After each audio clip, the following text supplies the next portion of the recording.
You're watching Toronto Sports Rush on the Bet Rivers Network. It's Wednesdays with Keegan, and I could not wait to sit in this seat to talk Toronto Blue Jays because, Keegan, it's July 2nd, and the Jays are a game out of first in the AL East. It's happening, man. You know something's changing if people are looking forward to talking about me. Things are getting different around this city lately. This is good. It's, been a hell of a run. A hell of a start to this series against the Yankees. And maybe this is how Toronto's gotten into my brain, but going into this series, the thought on my mind was, this could be really when the air comes out of this thing. But an amazing start. First, the big win on Monday, but then Tuesday, George Springer and his game. Incredible story, man. I was wrong about George Springer. A lot of folks were wrong about George Springer.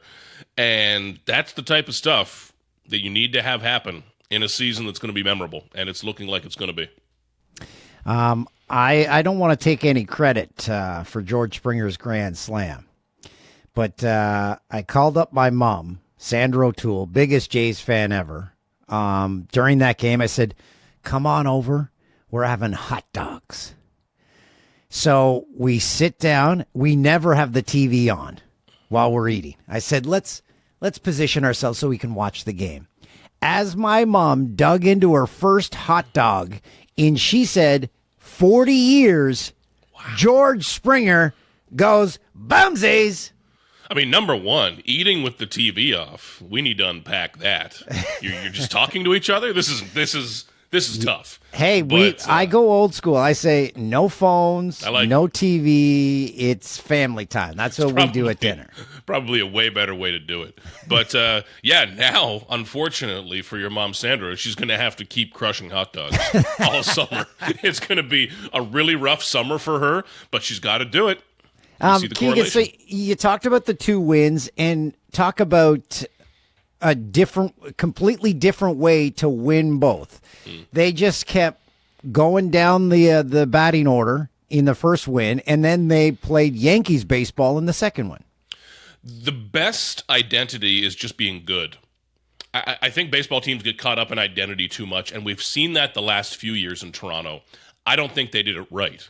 I think they got a little too addicted to trying to hit 6 singles in a row and be the high-contact, move everyone around team. That's not what they were really built for. They were built for a little more power. Now, they haven't swung back to be an all home runs and strikeouts team either. They've struck out the fewest times in Major League Baseball, but they've found a happy medium. And I think too many teams get obsessed with what's our identity. You know, it feels like more of a hockey or a football thing where you can out-tough somebody. Nobody needs to be tough in baseball, okay? This is not a contact sport. They wear belts, okay? You don't need to out-tough anyone. But identity in baseball is being able to do it in different ways. Because when you get to the playoffs, you're going to need to win a few 2-1 games. But then the doors are going to blow open and you're going to need to win 10-9. You can't just try to win one way or you're done. I think this Blue Jays team can finally do it in a few different ways. And we've seen that. Games 1 and Games 2. It won't always be pretty. They could get whooped tonight. We'll see. But the start of this series has shown that they can do that not just against a big league team, but against a real team. The Yankees are a real team, and you can't say that about everyone in this league. They're legitimate, and the Jays have gotten them so far. Finding a way to win reminds me of the Florida Panthers because you want to go run and gun. Oh, we can do that. You want to smash us in the mouth? We'll smash you back. So it's just adapting to what is going to win you that game that day. And that lets you come back in games, exactly like we've seen. If the Blue Jays got down 2 or 3-0 last year, I knew I was in for a very boring night because they were going to try to hit 10 singles in a row to come back in that game. But the Panthers are a great example of this. You see it in the NFL a lot as well with teams that can shape-shift in terms of their offense. If you get down in a game, your style of football or your style of baseball probably isn't going to be the way to get back in. You need to take some bigger shots. So the Blue Jays now, I see a team that's capable of when they're tied 0-0, when they're up 4-1, they can play that chipping away pitching and defense game. But when they're down, they can take bigger shots. Andres Jimenez with that home run. It's been a while. George Springer with his big game. Ernie Clement with another big hit to make it 5-4. You're seeing 2 or 3 different types of teams. That's where this gets exciting. And that's where this team not only feels a bit different than last year, but even going back to 2023, 22, I don't know if they're as fun as 21 yet. That team was pretty special. But they are differentiating themselves right now, which is what they've needed to do. This is really exciting. Put your psychologist hat on, because you mentioned going into the series, you said, this might not be good. I had that feeling when the Jays made two defensive miscues and the Yankees came back and tied the game to play at third, and then the Vladdy play at first. I'm like, oh no, man, this game's over. How do we make the psychological shift in our brain? We're like, no, these things happen in baseball. They happen to the best teams that have ever fielded a team. How do we get past that? This is the end of the world when those things happen. You see that in the Maple Leafs world a lot as well. Now I could really get myself in trouble by being the Nova Scotian who goes down the road of the Toronto inferiority complex, which is big and mighty. My God, it's mighty. But I think fans in this market have become used to that. Anyone under the age of who's the youngest person, Dan, that would actually remember 92 and 93, like has a memory of it? They'd be about 40 at this point, I think. I'm 34. I was born in 90. I don't remember, though. I was 2 and 3 years old. I don't remember that. So you're looking at half a fan base, essentially. And the under 40 crowds are the ones who are the most online, the most posting every one of their thoughts. So that's what we see as well. Oh, here we go again. Here we go. This team actually sucked all along. And there's some insecurity baked into that you don't see in some other fan bases, maybe. And it takes winning to shake that off. We saw that back in 2015 and 16. Like, I think Toronto really got its moxie back. There was swagger to those teams. And those were way different teams. Those teams could kick any other team's ass on the field or in a fight. Different than the 2025 team. This is more of the lovable type of team, I think, instead of the bunch of renegades, as John Gibbons used to put it. But winning will change that pretty quickly, and especially winning over the number one city that brings out Toronto's inferiority complex, New York. It's that younger sibling syndrome, man, and constant comparisons to New York. And if you can beat the Yankees, and if by the end of tonight, the Jays can be tied with the Yankees, what would that be? That's when this whole conversation changes. You are no longer chasing someone else. And if the Blue Jays can grab the lead in the American League East, I don't care if it's early July, whatever. There's no other sports on in Toronto right now. People want to watch this. It's going to happen again. You're going to see this moving back towards 2015 and 16, which has not happened, Dan, in these recent playoff runs. I haven't felt the same energy. I just haven't.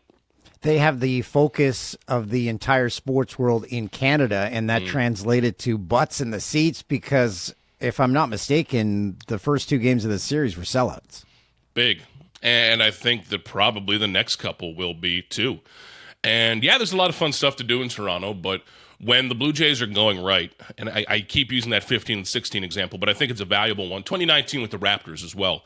That's when you get in the 30 or 35,000 people who really want to watch a ball game, but you sell it out with the 5, 6, 7,000 extra people who think it's a cool place to be. And when a team in this city becomes cool again, that is really hard to measure how important that is. And I know it's not the fanciest metric I will ever use talking about baseball, but we saw it with the Raptors in 2019 where they became a social destination. It became cool to talk about the Raptors, to be around the Raptors. And the Jays have a shot at that. They're not there yet, my goodness. But when you have a shot at that, this is such a massive market. You're grabbing 40-plus million people at a time where hockey, after free agency the last couple of days, has kind of died down. NBA free agency kind of died down. Toronto FC is not exactly stealing every headline in the city right now. So it's wide open. It's absolutely wide open. Give us the decibel level of the crowd when that Springer Grand Slam was hit. Oh, man. Higher than any time last year. And I'd probably have to go pretty deep cut the year before to find one. It's been years, I really think, at that point. That was roof open as well. When the roof is closed, that kind of gives you a cheat of another 15 or 20 decibels, I think. It kind of keeps the sound in. Roof open, that's the loudest I've heard in a very long time. Oh, I like that. And it added to the drama, too, that it wasn't a no-doubter. It kind of hung up, so you got the oh, and a great call on the TV broadcast, as always, of course. But it was just such a great scene. George is the perfect guy to lean into those moments. And I don't care how many of them keep telling me it's just another day. We've got to beat the Yankees tomorrow. No, it's different. And the Canada Day aspect of it adds to it as well. You know, well, I was going to say that before the first pitch, when the Jays all went out to help hold the Canadian flag, I'm like, we're watching with the no sound on at a Canada Day party in my buddy's backyard, and I'm like, I was getting goosebumps just watching it from afar. That was cool. And John Schneider really liked it. He said a lot of good things about it. The players liked it. That kind of plays into the, I'm very rarely, Dan, do I like the us against everybody mentality, because it's usually a bunch of BS. It's normally like a number 2 seed in the Cup Finals. Like, everyone doubted us. Or it's LeBron James saying, no one thought I'd be here. It's like, okay, man, you're exhausting. But the Blue Jays, man, they're the one team that's not in the United States of America. And if there's any team in pro sports, Raptors right along with this, who can kind of claim that us against everyone else mentality, it is the Blue Jays. So July 1st was a day that captures that, and captures that this is a different market than all of the other markets. And all of the talk about playing in Canada is old and tired and dusty. Players love coming here. They like playing here. The Blue Jays are spending a ton of money. Players like making money. So that narrative is in the past for me at this point. And the more they embrace that narrative, I think, Canada versus everybody else, I think it's for the best, because they actually have a leg to stand on, unlike 99% of the time. Yeah, it works with the Jays when you cast them in that light, because if you show their lineup to a casual fan of baseball, they will go up and down and say, who are these people? Exactly. The lineup yesterday being a great example of that, because on paper going into that game, and I'm going to bring it up here because it was not a daunting lineup, you had to look at it and be like, ooh, Ernie Clement had to lead off, Bo Bichette was out, and going from 5 down, you have Davis Schneider, Miles Straw, Andres Jimenez, who hadn't hit a baseball in a month, Tyler Heineman, and Leo Jimenez, who had just been called up.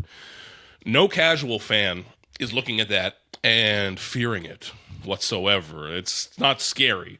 But the Blue Jays, and this is where I got to give some credit to John Schneider, David Popkins, the hitting staff, they're getting more out of the bottom of that lineup because they're chasing offensive matchups, not just trying to be defensively brilliant every day. Thank God it was overdue and it's working. But the lineup that they're seeing, it's not daunting. But there's always going to be a built-in element of Canada versus the U.S., especially if you have, opened the news in the last 2 or 3 years. There's going to be a greater element of that. And for every time the Blue Jays go to a U.S. ballpark and some idiot chants USA, USA, while their team's Dominican pitcher throws to their Venezuelan catcher, there's an element to it. These guys are aware of it, and we saw that in 15 and 16 as well, where you have a whole country behind a team. And they're doing it without their human highlight reel. Well, the new human highlight reel for the Jays, Dalton Varsho, is he closer to coming back? Closer. He is about to run the bases. Wouldn't surprise me if we heard he does that today or tomorrow.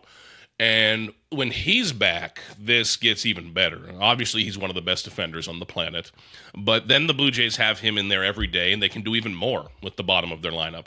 And Varsho is kind of what the Blue Jays need to see from Andres Jimenez as well, where he's not going to hit 300. He's not going to have a big offensive day every day, but he has power.